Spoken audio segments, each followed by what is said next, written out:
ഞങ്ങളുടെ പ്രധാനപ്പെട്ട demand Devaswom board മന്ത്രി രാജിവെക്കണം. ചോദ്യം നമ്പർ 181 ശ്രീ പ്രമോദ് നാരായൺ, ബഹുമാനപ്പെട്ട ധനകാര്യ വകുപ്പ് മന്ത്രി. നിങ്ങൾ രണ്ട് തന്നില്ലല്ലോ. ചോദ്യം നമ്പർ 181. കേരള ഫിനാൻഷ്യൽ കോർപ്പറേഷൻ പ്രധാനമായും 3 സംരംഭ വികസന പദ്ധതികൾ വഴിയാണ് സംരംഭകരെ സഹായിക്കുന്നത്. ഒന്ന്, മുഖ്യമന്ത്രിയുടെ സംരംഭകത്വ വികസന പദ്ധതി. സംസ്ഥാനത്തെ സൂക്ഷ്മ ചെറുകിട ഇടത്തരം വ്യവസായങ്ങൾക്ക് 5% പലിശ നിരക്കിൽ 2 കോടി രൂപ വരെ വായ്പ അനുവദിക്കുന്ന പദ്ധതിയാണിത്. 3% സർക്കാർ സബ്സിഡിയും 2% KFC റിബേറ്റും വഴിയാണ് ഈ കുറഞ്ഞ പലിശ നിരക്ക് ലഭ്യമാക്കുന്നത്. നിലവിൽ ഈ പദ്ധതി വഴി 3183 സംരംഭങ്ങൾക്ക് 1121.02 കോടി രൂപ വായ്പ അനുവദിച്ചിട്ടുണ്ട്. പ്രത്യക്ഷമായും പരോക്ഷമായും 82,700 തൊഴിലവസരങ്ങൾ സംസ്ഥാനത്ത് സൃഷ്ടിക്കപ്പെട്ടിട്ടുണ്ട്. 2025-26 സാമ്പത്തിക വർഷത്തിൽ 500 പുതിയ സംരംഭങ്ങൾ കൂടി പിന്തുണ നൽകാനാണ് കോർപ്പറേഷൻ ലക്ഷ്യമിടുന്നത്. സാർ, 2, KFC സ്റ്റാർട്ടപ്പ് കേരള വായ്പാ പദ്ധതി. 2022-23 സാമ്പത്തിക വർഷത്തിൽ KFC സ്റ്റാർട്ടപ്പ് കേരള വായ്പാ പദ്ധതി എന്ന പേരിൽ ഒരു സമഗ്രമായ പദ്ധതി തന്നെ അവതരിപ്പിച്ചു. മികവുള്ള സ്റ്റാർട്ടപ്പ് സംരംഭങ്ങൾക്ക് ആശയ രൂപീകരണം മുതൽ കമ്പനിയുടെ വിപുലീകരണം വരെയുള്ള ഓരോ ഘട്ടത്തിലും സമഗ്രമായ പിന്തുണയും വായ്പാ സഹായവും ലഭ്യമാക്കുന്ന പദ്ധതിയാണ് KFC സ്റ്റാർട്ടപ്പ് കേരള പദ്ധതി. പ്രൊഡക്ടൈസേഷൻ ഘട്ടത്തിൽ 25 ലക്ഷം രൂപ വരെയും കൊമേഴ്സ്യലൈസേഷൻ ഘട്ടത്തിൽ 50 ലക്ഷം രൂപ വരെയും സ്കെയിലപ്പിനായി 2 കോടി രൂപ വരെയും 5.6% പലിശ നിരക്കിൽ ഈടില്ലാതെ ലഭ്യമാവും. സംസ്ഥാന സർക്കാരിന്റെ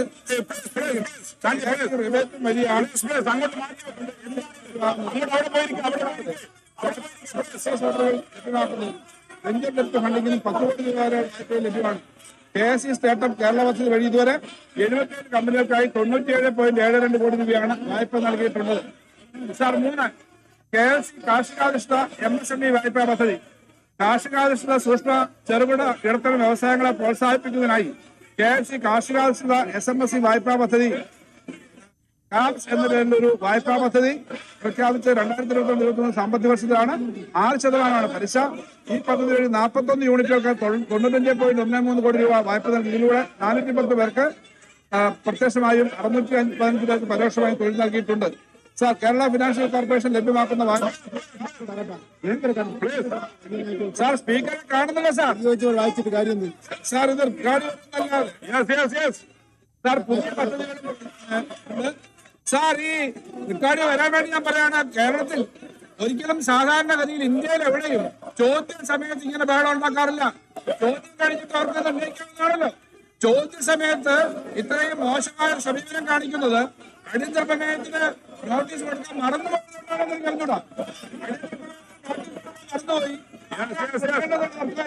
എന്തായാലും ശരിയായ രീതിയല്ല. ചോദ്യം എന്ന് പറഞ്ഞാൽ മെമ്പർമാരുടെ അവകാശമാണ്. ബഹുമാനപ്പെട്ട പ്രതിപക്ഷ നേതാവ് ഇവരെ ഉപദേശിക്കണം. അങ്ങനെ നിയന്ത്രണമില്ലാതെ ഇവരെ വിടാൻ പാടില്ല. ഉപദേശിക്കുന്നതാണ് ചോദ്യം. ശ്രീ പ്രമോദ് നാരായൺ. സാർ, സ്പീക്കറെ കാണാൻ കഴിയുന്നില്ല എന്നുള്ള പ്രശ്നമുണ്ട്. ചോദ്യം ഇതാണ്: കേരളത്തിന്റെ സാമ്പത്തിക രംഗത്ത് അതിനാധാര ചലനമായി തീരുന്ന സ്റ്റാർട്ടപ്പുകളുടെ സഹായിക്കാൻ വേണ്ടിയിട്ട് നിലവിൽ നടപ്പിലാക്കുന്ന പദ്ധതി, സ്റ്റാർട്ടപ്പുകളുടെ തുടക്കത്തിൽ നൽകുന്ന സാമ്പത്തിക പിന്തുണ പ്രധാനമാണ്. അതിന്റെ സ്കെയിലിംഗ്, അതിനാവശ്യമായ തരത്തിൽ ഈ പദ്ധതി സമഗ്രമായി പരിഷ്കരിക്കുമോ എന്നതാണ് ചോദ്യം. ബഹുമാനപ്പെട്ട മിനിസ്റ്റർ. സ്റ്റാർട്ടപ്പുകളുടെ പദ്ധതി ഇപ്പോ CMD പദ്ധതി 2 കോടിയാണ്. അത് വർദ്ധിപ്പിക്കുന്നതിനെ പറ്റി ഗവൺമെന്റ് ആലോചിക്കുന്നുണ്ട്. അതുപോലെ തന്നെ ഗ്യാരണ്ടി ഷുവർട്ടീസ് ഇല്ലാതെ 10 കോടി രൂപ വരെ ഉൽപ്പന്നങ്ങൾ അടിസ്ഥാനപ്പെടുത്തുന്ന ഒരു വലിയ പദ്ധതിയുണ്ട്. 10 കോടി രൂപ വരെ. പലിശ കുറവാണ്. അതിന് 9% CMD 5%. അതും അല്പം കൂടി തുക വർദ്ധിപ്പിക്കുന്നുണ്ട്. ധാരാളം ആളുകൾക്ക്, 1 ലക്ഷത്തോളം ആളുകൾക്ക് ഈ പദ്ധതി വഴി ജോലി കൊടുക്കാൻ കഴിഞ്ഞതുകൊണ്ട് സ്റ്റാർട്ടപ്പുകളെയും പുതു സംരംഭകരെ സഹായിക്കാനുള്ള കൂടുതൽ പദ്ധതികൾ സ്റ്റാർട്ടപ്പിന് കൂടുതൽ പ്രാധാന്യം കൊടുക്കുന്ന തരത്തിലേക്ക് എടുക്കാനാണ്. സാർ, അങ്ങേക്ക് കാണാൻ വയ്യ പുതിയ മെമ്പർമാരാണ് സഭയിൽ. അവരെപ്പോഴാണ് ബാനർ പിടിക്കാനായിട്ട് അവരെ ഏൽപ്പിക്കാൻ കൊള്ളാം. ഇത് ചെയ്യുന്നത് ശരിയാണോ? ഏറ്റവും പുതിയ മെമ്പർമാരെ കൊണ്ടാണോ ഈ ബാനർ പിടിപ്പിച്ച് ഇങ്ങനെ തടസ്സം ഉണ്ടാക്കുന്നത്? സാർ, അങ്ങ് കാണാത്തോണ്ട് ഞാൻ പറയാണ്, ഇങ്ങനെ ഈ നിയമസഭ ചെയ്യാൻ പാടില്ല. നാട്ടിലാകെ അവമാനം ഉണ്ടാവും. ഏത് തെറ്റായ വൃത്തികെട്ട കാര്യം ഉണ്ടെങ്കിലും അതിശക്തമായ നിലപാടെടുക്കുന്ന ഒരു ഗവൺമെന്റാണ് സാർ ഇവിടെ. ഒരു കള്ളന്മാരും സംരക്ഷിക്കാൻ സമ്മതിക്കില്ല. എന്തെങ്കിലും കുഴപ്പമുണ്ടെങ്കിൽ നടപടിയെടുക്കുന്നതാണ്. അതുകൊണ്ട് ഇതെല്ലാം മറച്ചു വെക്കാനും ചർച്ച വെക്കാനുമാണ് സാർ ചെയ്യുന്നത്. തുകവറ ഉണ്ടാക്കാൻ വേണ്ടിയിട്ടാണ്. ബഹുമാനപ്പെട്ട പ്രതിപക്ഷ നേതാവ് അങ്ങനെ ടീമിനെ അങ്ങോട്ട് വലിക്കണം. പ്ലീസ്. പ്രതിപക്ഷ നേതാവിനെ പോലും കാണുന്നില്ല. അങ്ങോട്ട് ബാനർ താത്താൻ പറ പ്ലീസ്. ബാനർ അങ്ങോട്ട് താത്താൻ പറ. പ്ലീസ് അംഗങ്ങളൊന്നും അവിടെ ഇരിക്കണം. കേരളത്തിലെ ഏറ്റവും ഗൗരവമുള്ള വിഷയങ്ങളാണ് സഭ ചർച്ച ചെയ്യുന്നത്. ആ ചോദ്യോത്തര വേള പോലും തടസ്സപ്പെടുന്നത് ശരിയായ രീതിയല്ല, ഇതൊരു മാന്യമായ രീതിയല്ല. ബഹുമാനപ്പെട്ട ഞങ്ങൾ ഒരിക്കൽ കൂടി അഭ്യർത്ഥിക്കുകയാണ്. അപ്പോൾ സഭ ചോദ്യോത്തരങ്ങൾ അനുവദിക്കണം പ്ലീസ്. ഇതൊരു അനാദരവാണ്, കേരളത്തിലെ ജനങ്ങളോടുള്ള അനാദരവാണ്. ശ്രീ പി കെ ബഷീർ ഒന്ന് പറ, അങ്ങ് സീനിയർ അംഗല്ലേ, ഒന്ന് പറ, അങ്ങുള്ള സീനിയർ അംഗല്ലേ. യെസ്, ചോദ്യോത്തര വേള തടസ്സപ്പെടുന്ന രീതി സഭാ നടപടികളുടെ അനാദരവാണ്. അംഗങ്ങൾ സഹകരിക്കണം അഭ്യർത്ഥിക്കുകയാണ്. യെസ്, ചോദ്യോത്തര വേളയുടെ അവശേഷിക്കുന്ന ഭാഗം റദ്ദ് ചെയ്യുന്നു. സഭാ നടപടികൾ അല്പസമയത്തേക്ക് നിർത്തിവെക്കുന്നു.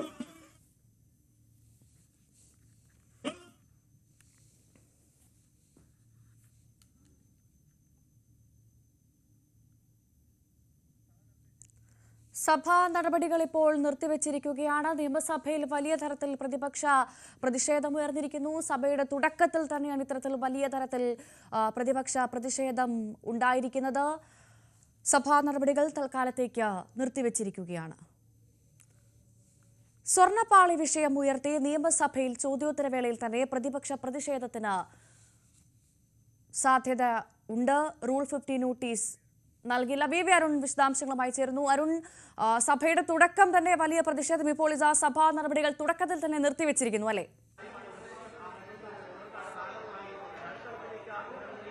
തീർച്ചയായിട്ടും റൂൾ 50 നോട്ടീസായി ശബരിമലയിലെ സ്വർണ്ണപ്പാളി വിവാദം കൊണ്ടുവരാനായിരുന്നു പ്രതിപക്ഷത്തിന്റെ ആദ്യ ആലോചന. എന്നാൽ കഴിഞ്ഞ ആഴ്ച ഇതേ വിഷയം കൊണ്ടുവന്നപ്പോൾ കോടതിയെ പരിഗണിക്കുന്ന വിഷയമെന്ന് പറഞ്ഞുകൊണ്ട് സ്പീക്കറും സർക്കാരും ആ നോട്ടീസ് അവതരിപ്പിക്കാൻ പോലും അനുവദിക്കാതെ തള്ളിയിരുന്നു. അതുകൊണ്ടാണ് മറ്റൊരു തന്ത്രം പ്രതിപക്ഷം സ്വീകരിച്ചത്. രാവിലെ UDFന്റെ നിയമസഭാ കക്ഷി യോഗം ചേർന്നാണ് ആ തീരുമാനമെടുത്തത്. സഭയ്ക്കുള്ളിൽ ചോദ്യോത്തരവേള മുതൽ പ്രതിഷേധിക്കാനായിരുന്നു പ്രതിപക്ഷത്തിന്റെ തീരുമാനം.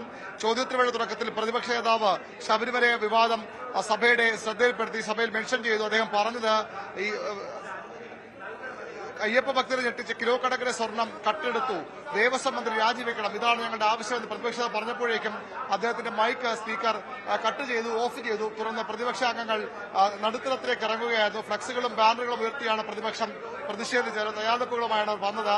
അയ്യപ്പന്റെ സ്വർണം കട്ടവർ അമ്പലം വിഴുങ്ങുകൾ എന്നാണ് സ്പീക്കറുടെ മുഖം മറച്ച് സ്ഥാപിച്ച ഫ്ലക്സിലെ വാചകം.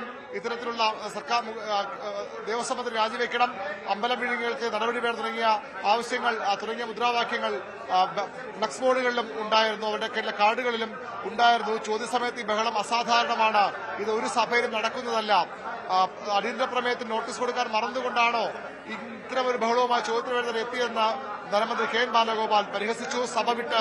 സഭയിൽ സീറ്റ് വിട്ട് മന്ത്രിമാരും എഴുന്നേറ്റ് നിന്നു. ഒരു പക്ഷത്ത് ഭരണപക്ഷ MLAമാർ നടുത്തളത്തിന് അടുത്തുവരെ എത്തി മുദ്രാവാക്യങ്ങളുമായി പ്രതിപക്ഷത്തിനെതിരെ പ്രതിഷേധിച്ചു. മറുഭാഗത്ത് പ്രതിപക്ഷാംഗങ്ങൾ സ്പീക്കർ ഡയസിന് വരെ അടുത്തെത്തി ശക്തമായ മുദ്രാവാക്യം വിളികളോടെ പ്രതിഷേധിച്ചു. സഹകരിക്കണമെന്ന് അംഗങ്ങളുടെ പേര്, മുതിർന്ന അംഗങ്ങളുടെ അടക്കം പേരെടുത്തു പറഞ്ഞ് സ്പീക്കർ അഭ്യർത്ഥിച്ചു. പക്ഷേ ഇത് ജനങ്ങളുടെ അനാദരവാണെന്ന് പറഞ്ഞ് സ്പീക്കർ MLAമാരെ പിന്തിരിപ്പിക്കാൻ ശ്രമിച്ചു. പക്ഷേ ആരും പിന്തിരിഞ്ഞില്ല. ഭരണപക്ഷം ഒരു വശത്തും പ്രതിപക്ഷം മറുവശത്തുമായി ശക്തമായ മുദ്രാവാക്യം വിളികളും പ്രതിഷേധവുമായിരുന്നു സഭയിൽ കണ്ടത്. തുടർന്നാണ് ചോദ്യോത്തരവേള ഇതുവരെയുള്ള ഇതിനുശേഷം നടപടി നിർത്തിയുകയാണ് സ്പീക്കർ അറിയിച്ചത്. ഇപ്പോൾ സഭാ നടപടി നിർത്തിവച്ചിരിക്കുകയാണ്. സാധാരണഗതിയിൽ ഇത്തരത്തിൽ സഭാ നടപടി നിർത്തിവെക്കുമ്പോൾ ഇരു ഭാഗങ്ങളിലെയും കക്ഷി നേതാക്കളെ വിളിച്ച് സ്പീക്കർ സമവായ ചർച്ച നടത്താറുണ്ട്. അതിനുണ്ടാകുമോ എന്നാണ് അറിയേണ്ടത്. അങ്ങനെ ചർച്ച നടത്തിയാൽ എന്ത് നിലപാടാകും പ്രതിപക്ഷം സ്വീകരിക്കുന്നതും കണ്ടറിയേണ്ടതാണ്. ഭവ്യ, അതാണ്, അതിനെത്രമാത്രം സാധ്യതയുണ്ട് എന്നുള്ളതാണ് അരുൺ. കാരണം നമ്മൾ കണ്ടതാണ് കഴിഞ്ഞ തവണകളൊക്കെ ഏത് വിഷയമാണോ അടിയന്തര പ്രമേയത്തിന് ഉപയോഗിക്കുന്നത് അത് കൃത്യമായി അതിന് ചർച്ച നടത്താനുള്ള അനുമതി നൽകുന്നതാണ് നമ്മൾ കണ്ടത്. ഇത്തവണ അതിനുള്ള സാധ്യത അത് എത്രമാത്രം ഉണ്ട് എന്നുള്ളതാണ് അറിയേണ്ടത്. പ്രത്യേകിച്ച് നമുക്കറിയാം ഇടത് സർക്കാരും ദേവസ്വം ഉദ്യോഗസ്ഥരും ഇതിനു മുൻപ് ദേവസ്വത്തിന് തലപ്പത്തിരുന്ന ഇടത് നേതാക്കൾ എല്ലാവരും ഇപ്പോൾ ഇതാ പ്രതിക്കൂട്ടിൽ നിൽക്കുന്ന വിഷയമാണ് ഈ സ്വർണ്ണപ്പാളി വിഷയം. അപ്പോൾ അതിന് ചർച്ചയ്ക്കുള്ള അനുമതി അത് നൽകാൻ എത്രമാത്രം സാധ്യതയുണ്ടെന്ന് വളരെ പ്രധാനപ്പെട്ട കാര്യമാണ് അല്ലേ അരുൺ?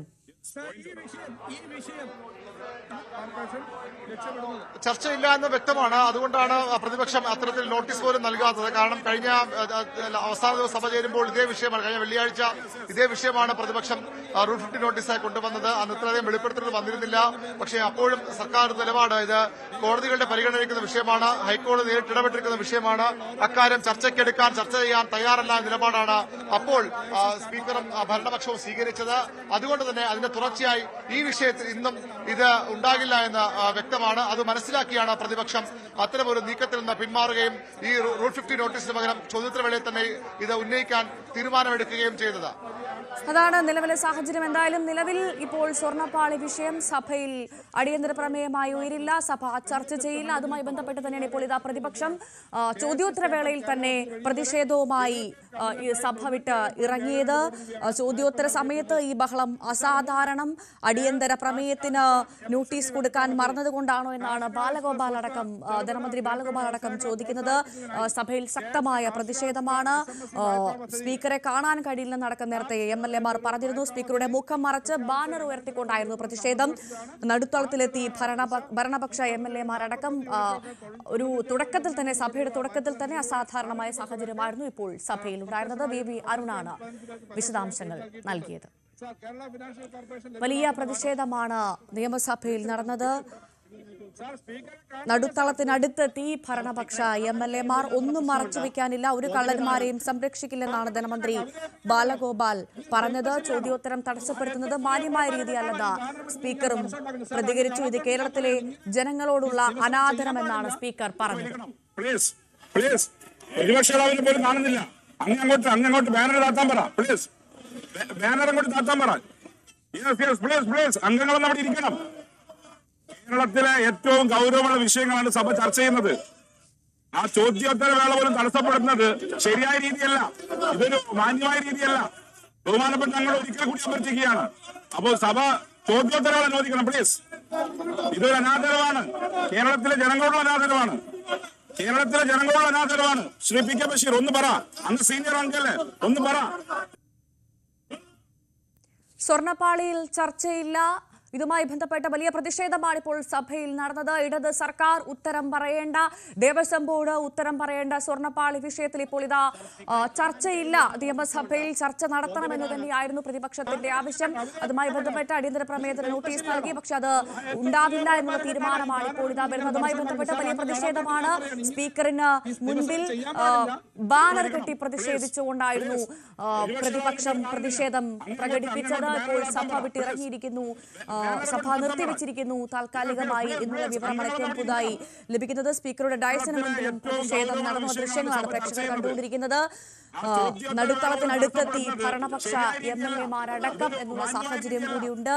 ഒന്നും മറച്ചുവെക്കാനുള്ള ഒരു കള്ളനെയും സംരക്ഷിക്കില്ല എന്നാണ് ധനമന്ത്രി പറയുന്നത്. ചോദ്യോത്തരം തടസ്സപ്പെടുത്തുന്നത് മാന്യമായ രീതിയല്ല എന്നാണ് സ്പീക്കർ പ്രതികരിച്ചത്. ഇത് കേരളത്തിലെ ജനങ്ങളോടുള്ള അനാദരവെന്നാണ് സ്പീക്കർ പറയുന്നത്. എന്തായാലും ചോദ്യോത്തര വേള റദ്ദ് ചെയ്ത് സഭാ നടപടികൾ ഇപ്പോൾ നിർത്തിവെച്ചിരിക്കുകയാണ്. നിയമസഭയിൽ പ്രതിപക്ഷ പ്രതിഷേധം തുടക്കം തന്നെ ചോദ്യോത്തര വേളയിൽ തന്നെയാണ് വലിയ പ്രതിഷേധവുമായി പ്രതിപക്ഷം രംഗത്തെത്തിയത്.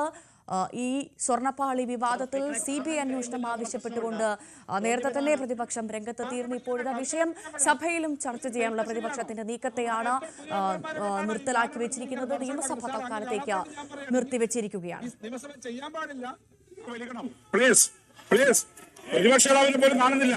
അങ്ങോട്ട് ബാനർ താത്താൻ പറ, പ്ലീസ്. ബാനർ അങ്ങോട്ട് താത്താൻ പറ. പ്ലീസ് അംഗങ്ങളൊന്നും അവിടെ ഇരിക്കണം. കേരളത്തിലെ ഏറ്റവും ഗൗരവമുള്ള വിഷയങ്ങളാണ് സഭ ചർച്ച ചെയ്യുന്നത്. ആ ചോദ്യോത്തര വേള പോലും തടസ്സപ്പെടുന്നത് ശരിയായ രീതിയല്ല, ഇതൊരു മാന്യമായ രീതിയല്ല. ബഹുമാനപ്പെട്ട ഞങ്ങൾ ഒരിക്കൽ കൂടി അഭ്യർത്ഥിക്കുകയാണ്. അപ്പോൾ സഭ ചോദ്യോത്തര വേള അനുവദിക്കണം, പ്ലീസ്. ഇതൊരു അനാദരവാണ്, കേരളത്തിലെ ജനങ്ങളോടുള്ള അനാദരവാണ്. ശ്രീ PK ബഷീർ ഒന്ന് പറ, അങ്ങ് സീനിയർ അംഗല്ലേ, ഒന്ന് പറ. ശബരിമലയിലെ സ്വർണ്ണപ്പാളി വിഷയത്തിലാണ് സഭയിൽ ഇപ്പോൾ പ്രതിപക്ഷ പ്രതിഷേധം നടന്നത്. സഭ തുടങ്ങിയതോടെ പ്രതിപക്ഷം ബാനറുമായായിരുന്നു സഭയിലേക്ക് എത്തിയത്. ശബരിമലയിലെ സ്വർണം മോഷണം പോയെന്നും ദേവസ്വം മന്ത്രി രാജിവെക്കണമെന്നും പ്രതിപക്ഷ നേതാവ് വി ഡി സതീശൻ പറഞ്ഞു. ശബരിമല പ്രശ്നം സഭയിൽ കൊണ്ടുവരാൻ സർക്കാർ സമ്മതിക്കുന്നില്ലെന്ന് പറഞ്ഞ പ്രതിപക്ഷം ചോദ്യോത്തരവേള തുടങ്ങിയതോടെ പ്രതിഷേധം ശക്തമാക്കുന്ന കാഴ്ചയാണ് കണ്ടത്. എന്നാൽ ചോദ്യോത്തരവേളയിലേക്ക് സ്പീക്കർ കടന്നതോടെ പ്രതിപക്ഷം നടുത്തളത്തിലിറങ്ങുകയായിരുന്നു. ബഹളത്തിനിടെ സ്പീക്കറുടെ ഇരിപ്പിടം മറച്ച് ബാനർ കെട്ടിയ പ്രതിപക്ഷം സഭയിൽ ശരണം വിളിച്ചുകൊണ്ടാണ് പിന്നീട് പ്രതിഷേധിച്ചത്. ഇതോടെ ഭരണപക്ഷവും എഴുന്നേറ്റ് ബഹളം വയ്ക്കുകയായിരുന്നു. അയ്യപ്പന്റെ സ്വർണം കട്ടവർ അമ്പലം വിഴുങ്ങികൾ എന്നാണ് ബാനറിൽ എഴുതിയത്. ചോദ്യോത്തരവേള റദ്ദാക്കി സഭ താൽക്കാലികമായി ഇപ്പോൾ നിർത്തിവെക്കുകയായിരുന്നു. വീടില്ലാതെ ലഭ്യമാവും. സംസ്ഥാന സർക്കാരിന്റെ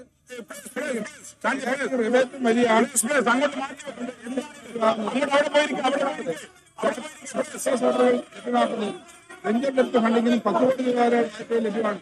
KSE സ്റ്റാർട്ടപ്പ് കേരള പദ്ധതി വഴി ഇതുവരെ 77 കമ്പനികൾക്കായി 97.72 കോടി രൂപയാണ് വായ്പ നൽകിയിട്ടുള്ളത്.